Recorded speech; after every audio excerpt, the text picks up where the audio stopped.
आप देख रहे हैं उज़ैर की आवाज़, जहां हम लाते हैं दुनिया की सबसे बड़ी और सच्ची खबरें एक नए नज़रिए और सच्चाई के साथ। आज की खबरें आ रही हैं सऊदी अरब से, और यकीन मानिए ये खबरें पूरे इस्लामी दुनिया के लिए हैरान कर देने वाली हैं। MBS का बड़ा ऐलान, मक्का की मस्जिदुल हरम के पास बनेगा किंग सलमान गेट प्रोजेक्ट। मक्का का चेहरा पूरी तरह बदलने की तैयारी। सऊदी अरब में धार्मिक भूचाल, 90 साल के शेख साले बिन फैज़ान अल फैज़ान बने नए ग्रैंड मुफ्ती। विवादित बयानों के बावजूद मिला देश का सबसे बड़ा ओहदा।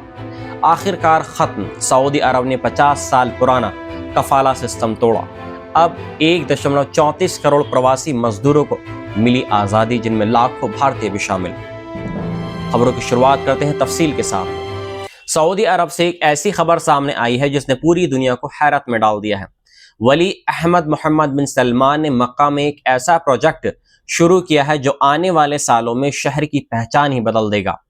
इस प्रोजेक्ट का नाम है किंग सलमान गेट प्रोजेक्ट। एक ऐसा विकास कार्य जो सीधे मक्का की सबसे पवित्र जगह मस्जिदुल हरम के बिल्कुल पास बनाया जा रहा है। सऊदी प्रेस एजेंसी के मुताबिक ये प्रोजेक्ट इतना विशाल है कि इसे मक्का के इतिहास का सबसे बड़ा और सबसे अहम प्रोजेक्ट बताया जा रहा है। करीब 12 मिलियन वर्ग मीटर में फैला ये इलाका सऊदी अरब की विजन 2030 योजना का एक अहम हिस्सा है। इसका मकसद सिर्फ निर्माण नहीं, बल्कि पूरी इस्लामी दुनिया के सबसे पवित्र शहर को एक नई शक्ल देना है।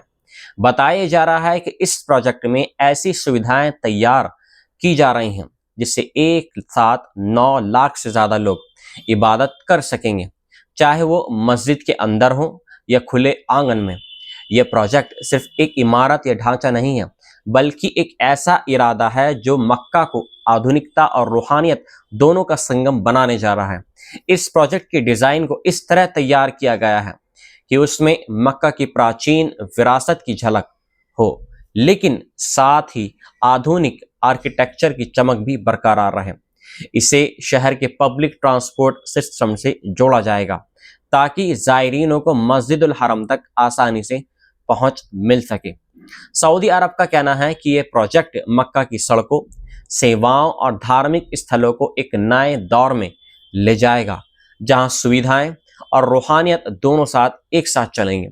सबसे दिलचस्प बात यह है कि इस प्रोजेक्ट के जरिए मक्का के 19,000 वर्ग मीटर क्षेत्र में मौजूद पुराने ऐतिहासिक और सांस्कृतिक स्थलों को फिर से जिंदा किया जाएगा। जिन गलियों में कभी सादगी और खामोशी थी, अब वहां आधुनिक रोशनियां, सांस्कृतिक केंद्र और शानदार इबादतगाहें नजर आएंगी।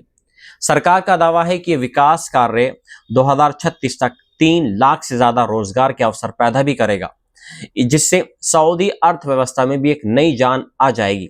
ये पूरा प्रोजेक्ट रूहा अल हरम अल मक्की कंपनी द्वारा विकसित किया जा रहा है, जो सऊदी अरब के पब्लिक इन्वेस्टमेंट फंड का एक हिस्सा है। प्रोजेक्ट में सस्टेनेबिलिटी, इनोवेशन और मक्का की सांस्कृतिक पहचान को बरकरार रखने पर खास ध्यान दिया जा रहा है। क्राउन प्रिंस मोहम्मद बिन सलमान ने कहा है कि किंग सलमान गेट प्रोजेक्ट सिर्फ एक निर्माण योजना नहीं, बल्कि एक ऐसी पहल है जो मक्का को दुनिया का सबसे रूहानी और सबसे आधुनिक शहर बनाएगी। मक्का, जो हमेशा से दुनिया भर के मुसलमानों के दिलों में एक पाक और मुक़द्दस जगह के रूप में बसा हुआ है, अब एक नए दौर में दाखिल होने जा रहा है। आने वाले सालों में जब ये प्रोजेक्ट पूरा होगा तो शायद मक्का की गलियों में न सिर्फ इबादत की आवाज़ें गूंजेंगी, बल्कि उसकी भी जो इतिहास और ईमान को साथ लेकर चलेंगी। किंग सलमान गेट प्रोजेक्ट अब सिर्फ एक इमारत नहीं, बल्कि एक ऐसा ख्वाब बन चुका है जो पूरे इस्लामी आलम को हैरान कर देने वाला है। सऊदी अरब से एक और बड़ी खबर और अहम खबर सामने आई है, जिसने पूरे इस्लामी जगत का ध्यान अपनी ओर खींच लिया है। किंग सलमान बिन अब्दुल अजीज ने सऊदी अरब के नए ग्रैंड मुफ्ती की नियुक्ति कर दी है। देश के सबसे ऊंचे धार्मिक पद पर अब शेख सालेह बिन फैज़ान अल फैज़ान को नियुक्त किया गया है।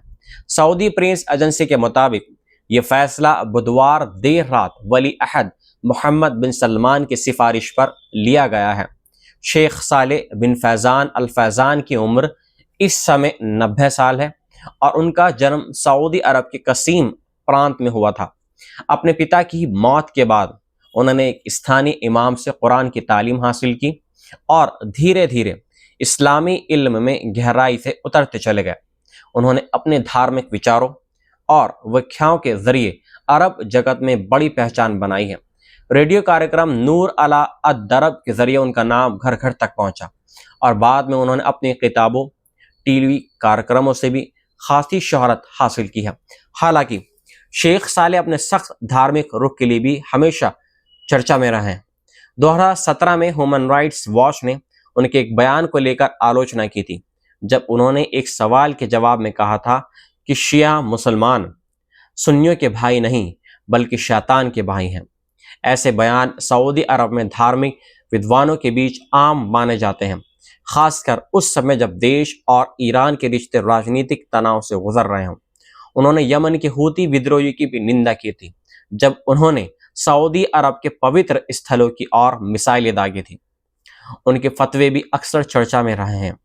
2016 में उन्होंने मशहूर मोबाइल गेम पोकेमॉन गो को जुआ बताते हुए उस पर पाबंदी लगाने का फतवा भी दिया था। दिलचस्प बात यह है कि आज सऊदी अरब के पास निंटेंडो और नियांटिक जैसी बड़ी गेमिंग कंपनियों में निवेश है जो इस गेम से जुड़ी हुई हैं। शेख सालेह ये अहम जिम्मेदारी ऐसे वक्त में संभाली है जब पिछले ग्रैंड मुफ्ती शेख अब्दुल अजीज बिन अब्दुल्लाह अल शेख का हाल ही में सितंबर में इंतकाल हो गया था। अब्दुल अजीज अल शेख लगभग 25 साल तक इस पद पर रहे हैं और उनका ताल्लुक उस अल शेख परिवार से था जो सऊदी अरब के धार्मिक इतिहास में गहरा असर रखता है। ये वही ख़ानदान है जो 18वीं सदी के मशहूर इस्लामी विद्वान शेख मोहम्मद बिन अब्दुल वहाब की नस्ल से जुड़ा हुआ है, जिनकी तालीम और विचारधारा को दुनिया वहाबिज्म के नाम से जानती है, जिसने दशकों तक सऊदी समाज को दिशा दी। ग्रैंड मुफ्ती का ओहदा न सिर्फ सऊदी अरब में बल्कि पूरी सुन्नी दुनिया में बेहद अहम माना जाता है, क्योंकि मक्का और मदीना जैसे पवित्र शहरों का घर, पवित्र जगहों का घर सऊदी अरब ही है। यही वजह है कि वहाँ के ग्रैंड मुफ्ती के बयान, फतवे और धार्मिक विचार पूरे इस्लामी जगत में ध्यान से सुने जाते हैं। शेख सालेह बिन फैज़ान अल फैज़ान की यह नियुक्ति सऊदी अरब के धार्मिक ढांचे में एक नए दौर की शुरुआत मानी जा रही है। उनका अनुभव, उम्र और सख्त धार्मिक रुख ये दिखाता है कि किंग सलमान और वली अहमद मोहम्मद बिन सलमान शायद एक ऐसे संतुलन की तलाश में हैं जहां पारंपरिक धार्मिक मूल्य और आधुनिक राजनीतिक दिशा दोनों एक साथ आगे बढ़ सके। सऊदी अरब ने अपने इतिहास के सबसे बड़े और अहम श्रम सुधारों की भी घोषणा करते हुए लगभग 50 साल पुराने कफाला सिस्टम को पूरी तरीके से खत्म कर दिया है। ये वही प्रणाली थी जिसने दशकों तक सऊदी अरब में काम करने वाले लाखों विदेशी मजदूरों की जिंदगी को कंट्रोल किया हुआ था। ये फैसला जून 2025 में घोषित किया गया था और अब इसके लागू होने से तकरीबन 1,34,00,000 प्रवासी मजदूरों की जिंदगी पर सीधा असर पड़ेगा। इनमें बड़ी संख्या दक्षिण एशिया और दक्षिण पूर्व एशिया के देशों जैसे भारत, बांग्लादेश, नेपाल और फिलीपींस से आने वाले कामगारों की है। कफाला सिस्टम की शुरुआत 1950 के दशक में हुई थी। इसका मकसद उस वक्त कम वेतन वाले मजदूरों के प्रवाह को नियंत्रित करना था, लेकिन समय के साथ ये सिस्टम शोषण का औजार बन गया। इस कानून के तहत हर प्रवासी मजदूर को एक स्पॉन्सर या कफील के साथ जोड़ा जाता था, जो उनके रिहाइश, नौकरी बदलने, देश छोड़ने या कानूनी मदद लेने जैसे हर फैसले पर पूरी तरह नियंत्रण रखता था। इसका नतीजा ये हुआ कि कई मजदूर अपने मालिकों के रहम पर जीने को मजबूर हो गए। कई मानवाधिकार संगठनों ने इसे आधुनिक दौर की गुलामी करार दिया, क्योंकि रिपोर्टों में यह भी पाया गया कि नियोक्ता अपने कर्मचारियों के पासपोर्ट जब्त कर लेते थे, वेतन रोक लेते थे और उन्हें अपनी मर्जी से कहीं भी आने जाने की इजाज़त नहीं देते थे। सऊदी अरब की आबादी में विदेशी मजदूरों का हिस्सा करीब 42% है। देश की अर्थव्यवस्था निर्माण कार्य, कृषि, घरेलू कामकाज और सेवा क्षेत्र में इन्हीं प्रवासी कामगारों पर निर्भर है। इनमें सबसे अधिक महिलाएं घरेलू नौकरियों में लगी हुई हैं और यही वर्ग इस सुधार से सबसे ज्यादा फायदा उठाएगा, क्योंकि अब तक इन्हें सबसे अधिक शोषण और अत्याचार का सामना करना पड़ता था। नए श्रम सुधारों के तहत अब कॉन्ट्रैक्ट आधारित रोजगार प्रणाली लागू की गई है। इसका मकसद मजदूरों को अधिक अधिकार और आजादी देना है। अब विदेशी कामगार बिना अपने वर्तमान नियोक्ता की अनुमति की नौकरी बदल सकेंगे। इसके अलावा वे देश छोड़ने या वापस जाने के लिए किसी स्पॉन्सर की मंजूरी या एग्जिट वीजा की जरूरत के बिना यात्रा कर पाएंगे।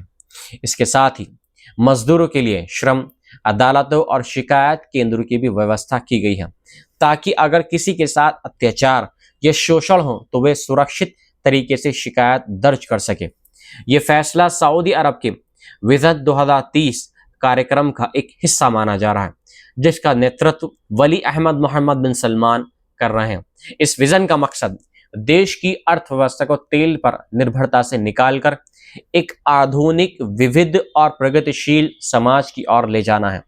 कफाला सिस्टम को समाप्त कर सऊदी अरब ने न केवल अपनी छवि सुधारने की कोशिश की है, बल्कि वैश्विक स्तर पर श्रमिक अधिकारों के मानकों के अनुरूप आने की दिशा में एक बड़ा कदम उठाया है। एक्सपर्ट्स का मानना है कि यह सुधार सऊदी अरब को विदेशी निवेशकों और कुशल पेशेवरों के लिए और आधुनिक और अधिक आकर्षक बनाएगा। ये बदलाव उस व्यापक रणनीति का एक हिस्सा है जिसके जरिए सऊदी अरब खुद को एक नए दौर की पहचान देना चाहता है, जहां परंपरा के साथ आधुनिकता और नियंत्रण के साथ इंसाफ का संतुलन कायम किया जा सके। कभी जिसे आधुनिक गुलामी कहा जाता था, वही व्यवस्था अब इतिहास बन चुकी है। किंगडम का ये कदम न केवल प्रवासी मजदूरों के लिए राहत की सांस है, बल्कि पूरे अरब क्षेत्र के लिए बदलाव की एक मिसाल भी बन गया है।